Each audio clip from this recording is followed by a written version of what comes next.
आणि आता पाहूया महाफास्ट न्यूज 100।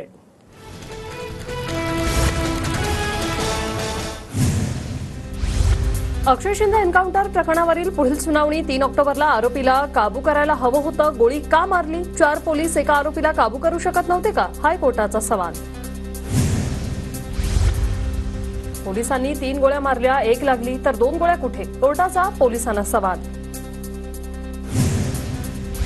अक्षय शिंदेचा एन्काउंटर होऊ शकत नाही, एन्काउंटरची व्याख्या वेगळी, डोक्यात गोळी का मारली? कोर्टाकडून सवाल उपस्थित।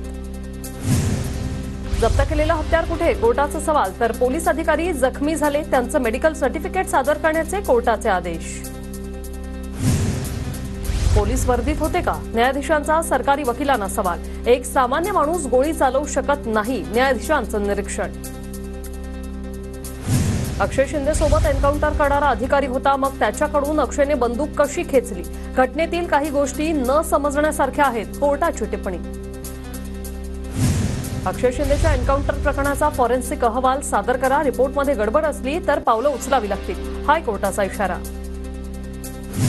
देवाभाऊचा न्याय होत असेल तर कोर्टाची गरज का? याचिकाकर्त्यांच्या वकिलांचा कोर्टात युक्तिवाद। देवाभाऊचा न्याय मुख्यमंत्र्यांचा न्याय असा संदेश जातोय।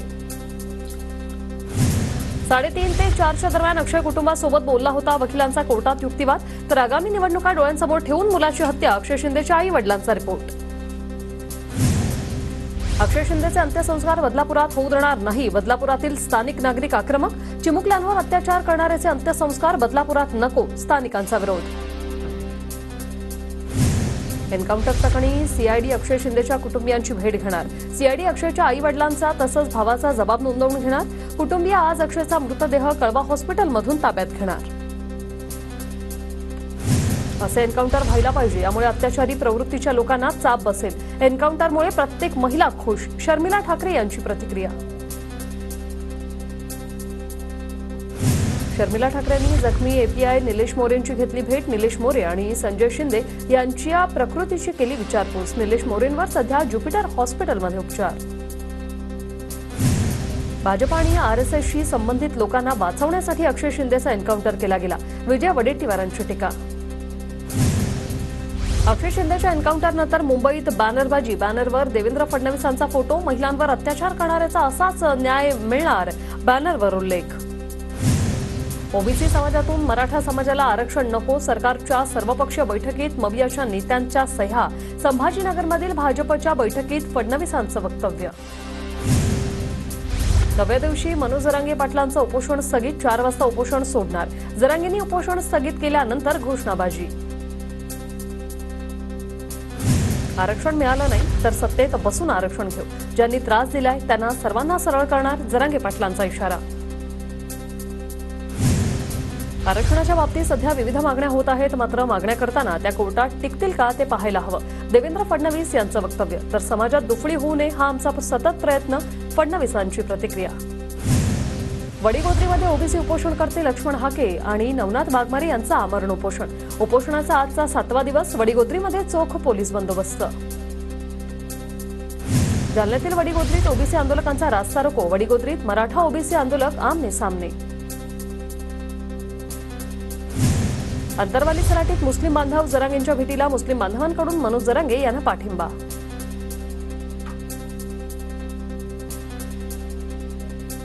धाराशिवच्या परंड्यातील बार्शी फाट्यावर मनोज जरांगे यांच्या समर्थनार्थ रास्ता रोको आंदोलन। आंदोलनावेळी आंदोलकांकडून 1 मराठा लाख मराठा अशी घोषणाबाजी।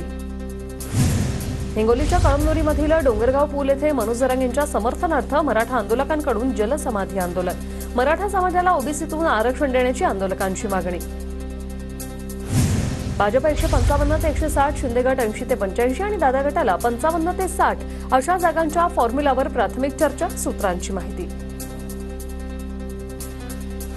निवडणूक अधिकाऱ्यांवर दबाव टाकण्यासाठी शहा महाराष्ट्रात येतात, मतमोजणीवेळी आमच्या बाजूने रहा असा दम शहा अधिकाऱ्यांना देतात, संजय राऊतांचा आरोप। पवार आणि ठाकरेंशिवाय मार्ग नाही असं शहांना देखील वाटतं। शहांच्या ठाकरे पवारांवरील वक्तव्यावर सुळेंची प्रतिक्रिया। तर पवार ठाकरेंना रोखणं आपलं लक्ष, शहांचा भाजप बैठकीत वक्तव्य। भाजपने लोकसभेतही 45+चा निर्धार केला होता, लोकसभेत यशस्वी झाले नाही, हा महाराष्ट्र आहे, गुजरात नाही। विदर्भात मिशन 45 या भाजपच्या घोषणेवर बच्चू कडूंची टीका। एक मोठा नेता आमच्या संपर्कात, घटस्थापनेचा मुहूर्त आहे, त्यानंतर सगळं स्पष्ट होईल. जयंत पाटलांचं सूचक वक्तव्य. धुळ्यात जिल्हा काँग्रेस भवनमध्ये बैठकीदरम्यान माजी आमदार DS अहिरे आणि कार्यकर्त्यांमध्ये वाद. काँग्रेसचे राष्ट्रीय सचिव काझी मोहम्मद निजामुद्दीन यांची मध्यस्थी. चंद्रशेखर बावनकुळे अध्यक्ष असलेल्या संस्थेला शासकीय भूखंड. कोराडीतील महालक्ष्मी जगदंबा संस्थानाला नवीन कॉलेज उभारण्यासाठी भूखंड. संस्था माझी नाही, मी फक्त संस्थेच्या कार्यकारिणीचा अध्यक्ष. बावनकुळेंचं स्पष्टीकरण. भाजपकडून जमिनी घशात घालण्याचं काम सुरू. जमीन खाण्यात भाजप वस्ताद. विजय वडेट्टीवारांचा हल्लाबोल तर सब भूमी देवा भाऊ की भूखंड वाटपावरून संजय राऊतांचा टोला. महायुतीत मला कुठे जागा नाही म्हणून मी विधान परिषदेवर. पंकजा मुंडेंचं विधान. तर प्रीतम मुंडेंबाबत पक्ष निर्णय घेणार. पंकजा मुंडेंचा आगामी विधानसभा निवडणुकीवरून संकेत. महायुतीत जागावाटपाचा प्रश्न समन्वयाने सोडवला जाईल. आमचा आणि मित्रपक्षांचा जागावाटपात कोणताही वाद होणार नाही. रावसाहेब दानवे यांचं वक्तव्य. महायुतीत जागावाटपात वाद नाहीत. काही जागांवर ओढाताण असतेच, मात्र जागावाटपावर सामंजस्याने मार्ग काढला जाईल. गिरीश महाजनांचं वक्तव्य. भाजपचे संभाजीनगरचे जिल्हा सरचिटणीस दिनेश परदेशींचा ठाकरे गटात प्रवेश. वैजापूर विधानसभा मतदारसंघातून लढण्यास परदेशी इच्छुक. वैजापुरातून शिंदे गटाचे रमेश बोरनारे विद्यमान आमदार. परळीत धनंजय मुंडेंसमोर राजाभाऊ फड यांचं आव्हान. राजाभाऊ फड परळीतून विधानसभा निवडणूक लढणार. रत्नाकर गुट्टेंचे जावई असलेले राजाभाऊ फड आज पवार गटात प्रवेश करणार. प्रहार संघटनेचे मुंबईतील आमदार निवास असलेल्या आकाशवाणीच्या इमारतीवर चढून आंदोलन. गेल्या 2 तासापासून दिव्यांग बांधवांच्या विविध मागण्यांसाठी प्रहार आक्रमक. भाजपचे मधुकर पिचड आणि त्यांचे चिरंजीव वैभव पिचड यांच्याकडून शरद पवारांची भेट. पिचड पिता पुत्र तुतारी हातात घेण्याच्या चर्चा. अकोले विधानसभेची जागा शरद पवार गटाला मिळण्याची शक्यता.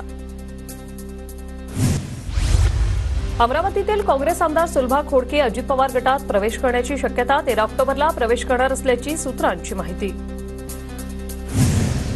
ठाकरे गटाच्या प्रवीणा मोरजकरांना संभाजी ब्रिगेडचा विरोध. प्रवीणा मोरजकर कुर्ला विधानसभेसाठी ठाकरे गटाच्या संभाव्य उमेदवार. प्रवीणा मोरजकर यांना उमेदवारी देऊ नये, संभाजी ब्रिगेडचं उद्धव ठाकरे यांना पत्र. मुख्यमंत्र्यांनी लोकप्रतिनिधी अधिकार पदाचा भंग केला, त्यांच्यावर कारवाई करा. आमदार संजय जगताप यांचं राज्यपालांना निवेदन. विधानसभा अध्यक्षांनी आमदार जगताप यांचा अर्ज फेटाळला होता. काँग्रेस नेत्या रश्मी बर्वेंना जात वैधता प्रमाणपत्र जारी करा. हायकोर्टाचे आदेश. जात प्रमाणपत्र अवैध ठरवणाऱ्या समितीला 1 लाख रुपयांचा दंड. न्यायदेवतेवरचा विश्वास खरा ठरला. रश्मी बर्वेंची प्रतिक्रिया. निष्पक्ष निवडणुकांसाठी सध्याच्या पोलीस महासंचालकांना बडतर्फ करण्याची गरज. रश्मी शुक्ला यांना पोलीस महासंचालक पदावरून हटवा. निवडणूक आयोगाला पत्र लिहित नाना पटोलेंची मागणी. लाडकी बहीण योजना सुरू ठेवण्यासाठी महायुतीला मतदान करा. मवियाला मतदान केल्यास लाडकी बहीण योजना बंद होईल. आमशा पाडवी यांचा दावा. अमित शहांना काळे झेंडे दाखवण्याचा स्वाभिमानी शेतकरी संघटनेचा इशारा. ऊस दराचे जास्तीचे 100 रुपये देण्याचं आश्वासन न पाळल्याने निषेध करणार. जे सरकार किंवा पक्ष आदिवासींच्या विरोधात त्यांना गाडणार. भाजप नेते पद्माकर वळवी यांचा महायुतीला इशारा. मुख्यमंत्र्यांवर टीका करताना पद्माकर वळवी यांची जीभ घसरली. डोंबिवलीच्या 27 गाव सर्वपक्षीय संघर्ष समितीत मोठे बदल. संघर्ष समितीच्या अध्यक्षपदी भिवंडीचे खासदार बाळ्यामामा म्हात्रे. 27 गावांची वेगळी नगरपालिका करण्याचा विषय पुन्हा चर्चेत. नायगाव विधानसभेच्या जागेवरून मवियात रस्सीखेच. नायगावची जागा पवार गटाला सोडल्यास नांदेड लोकसभा पोटनिवडणुकीला फायदा होईल. पवार गटाच्या शिशिर देशमुखांचं वक्तव्य. नायगावात काँग्रेसच्या मिनल खतगावकरांकडून मोर्चे बांधणी. पंतप्रधान मोदी उद्या पुण्याच्या दौऱ्यावर. विविध विकास कामांचं उद्घाटन करणार. पुण्यातील SP कॉलेजच्या मैदानावर मोदींची जाहीर सभा. आमचं ठरलंय कसबा धंगेकर नो ताई नो भाई. पंतप्रधान मोदींच्या सभास्थळाबाहेर कसबा विधानसभा मतदारसंघ मित्र परिवाराकडून बॅनरबाजी. धंगेकरांच्या बॅनरशी शहरात चर्चा.